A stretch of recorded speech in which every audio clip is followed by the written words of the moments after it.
Hello everybody, I'm Dave Rossi, Communications Director for Summit County Government. I am here for another edition of County Connection with Tamara Pogue and Josh Blanchard, two of our three Summit County Commissioners. Guys, tell me about capital improvements. What do we have on deck? We just got a presentation. Give me the highlights. What are you most excited about? We have a lot of capital projects going on right now. I think Summit County has really positioned itself well in terms of the Rescue Act dollars, in terms of the bipartisan infrastructure bill, to recoup or to gain a lot of financial resources that have really enabled us to move some pretty fundamental projects forward that I think will have a pretty significant difference to our community. So starting in Silverthorne, I think the one that Commissioner Lawrence and all of us really are so excited about, but she's done the most amount of work on it, is the Wildflower Child Care Center. So if you drive through Silverthorne, you'll see it. It's all framed in at this point, and it should be ready to go. I think their goal is this fall. So that's a pretty big one. Also in Silverthorne, we're doing an expansion to our North Branch Library. That's currently under construction, and don't forget to check out our temporary library facility in the Bluebird Market. There's a lot of great programming that's still happening there. Moving around to the landfill, a couple of projects that we've already mentioned, but we're definitely doing some pretty substantial upgrades to our shooting range to make it safer and quieter for the folks that live near there, as well as to our recycling facilities. Got to keep those bales clean, and that takes an infrastructure to make happen. Continuing around the county, we end up back in Frisco, and we've had a couple of capital projects for the stage. One is the transfer center in Frisco. That is open at this point. It's a lovely facility, and we're able to add some security to that facility too, which is great. And then the other one, which is really the largest financial support we've gotten from the federal government to date, is redoing our whole Summit Stage facility to allow for the electrification of the stage, as well as some workforce housing on that building. So we're really excited about that as well.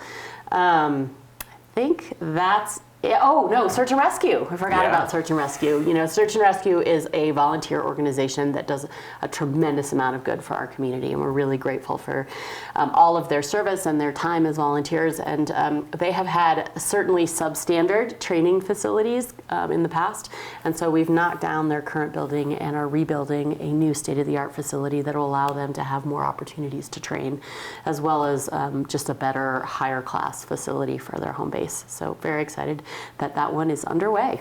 So you guys are going to have a lot of ribbon cuttings and groundbreakings this year. Those are always exciting for the public to see, because it shows progress, and it really does show people how we take care of their tax dollars and we invest them back into the community. The Search and Rescue is a big deal. The Frisco Transfer Center is definitely a big one. That is a beautiful facility now, and as we build up staff, we can expect to get our stage back up and running on half-hour service. That's our goal. That's what we're working on. We got a lot of questions about that, and just know that we are as eager to get up to every 30-minute service again as the community is. It's a big goal for us. And well, you guys have done a great job getting our staffing levels up quite a bit. I think we were somewhere around the 60% range not too long ago, and where are we now? I think last I heard we're actually at 90% staffed. That's fantastic. Which is great progress. Definitely means that some of those things that I know the community relies on, like the stage, like our road and bridge department, that we're going to be able to, provide the community with the level of service that they really deserve. Right. We have a lot of seasonal jobs that are open coming up for anybody who wants to stick around the county after their seasonal job is up. For the winter, we'd love to have you check out any of our openings at summitcountyco.gov /jobs. So let's switch. Let's talk about property valuation that's coming up. How all of these programs get paid for. Yes, it's how we pay for everything that we're able to do. But this is a big statewide change, and everybody is talking about it because it's a big jump this year. So why is it such a big jump, Josh? Yeah, so when we talk about property evaluations and assessments, this happens on a 2-year cycle. And this, to your point, this is a statewide issue. Of course, we have seen, Tamara, you've worked hard on this, how property values in the state have just skyrocketed, particularly during the pandemic. Colorado has been a place where property values have increased every year at a healthy rate. People want to come to Colorado. They want to live in Colorado. But what we've seen, of course, during the pandemic throughout the state, and especially in our rural mountain resort communities, in some cases 50, 60, 70% increases over the last 5 or 6 years. So what does that mean for property owners? It means that our assessed values are going to go up. The way that the assessor's office looks at this methodology is really based on actual sales transactions. That's what it is. And so what we can expect this year is that we can expect an increase in our property values. This isn't just for single-family homes and multifamily homes. It's also for commercial. It's also for undeveloped land. And so we've seen, if you've been looking at undeveloped land in Summit County, we've seen significant increase, particularly in undeveloped land within our community and across the West. And so from a process standpoint, people can expect those evaluations to arrive around May 31st. And then there'll be an appeals process where if you feel like, wow, this does feel like a heavy lift and maybe it's a little bit too much, there's a process where you can come in, you can appeal that process through through the correct office, and then it'll go through the hearing process into the summer. So a lot of people are feeling some anxiety around this, particularly again in our mountain community. And this is, unincorporated Summit County and incorporated Summit County alike. And so the best way for people to stay informed is to just keep visiting our website, reach out to our assessor's office if you have questions. I'm sure there'll be some, continued communication that will keep folks informed. So this lags, right? So Yes. I think a lot of people that I hear from say, well, my real estate values are going down, interest rates are going up. Why am I suddenly getting hit with this big valuation? Why is that? So the window of assessment and evaluation ended in June of 2022. And in many markets, that was really the height of property values. So even though we're seeing sort of a leveling of property, of market rates for properties, what they're actually selling, in some places we're seeing a decline. Some parts of the state we're seeing a larger decline than in Summit County. That's what people are going to see. They're going to see assessed property value, basically what their, comparable properties sold from 2021 into 2022, early summer of 2022. So when would the next one be after this one that's upcoming? So it's every 2 years. Okay. And so folks will see, 18 months from now, there'll be a new assessed rate for their home. Right. So it will reflect the current climate better than this last one, which really came about because of all the changes our community experienced through the pandemic. Yeah. So. Yes. Yeah, this is a very difficult conversation for communities like ours. And while Summit County has not seen the largest increase in valuation in the state, we know that the increase that's coming is going to be really painful for a lot of our locals. Sadly, counties don't have a lot of tools in this space to mitigate that. We're certainly looking at every option we do have.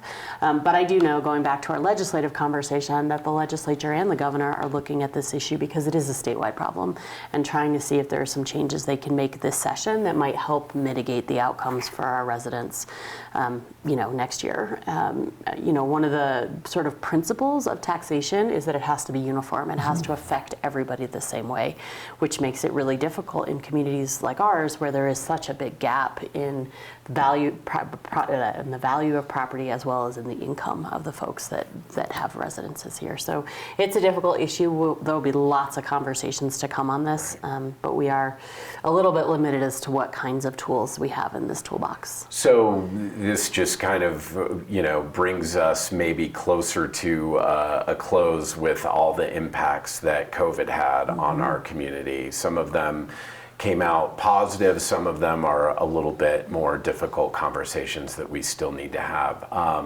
Just real quickly, it's 3 years since the first COVID case happened. I think it was, our anniversary date was just last week.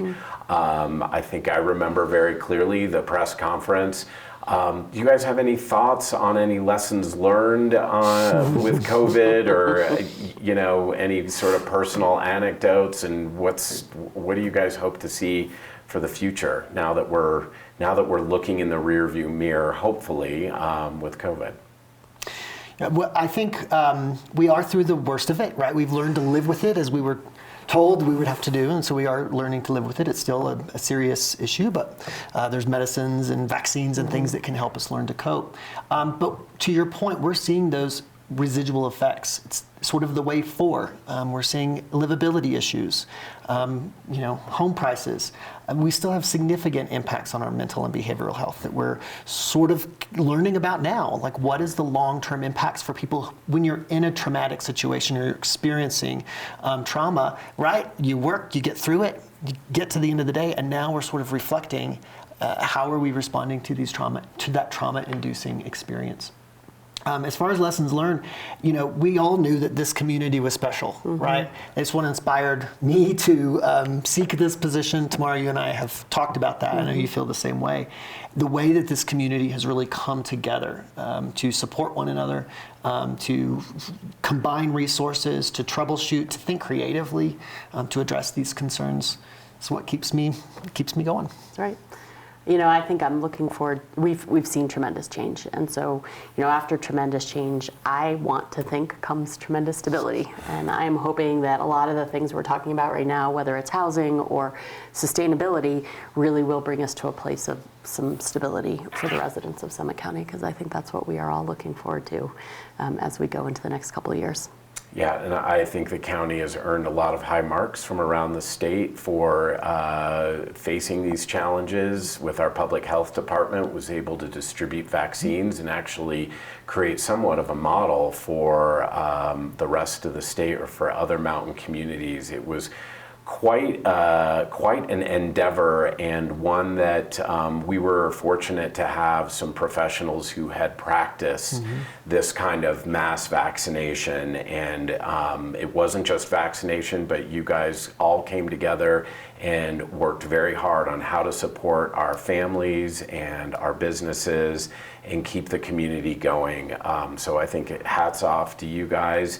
I think if anything, one of the images that stands out is the Summit High School where we are today, the little tiger right here.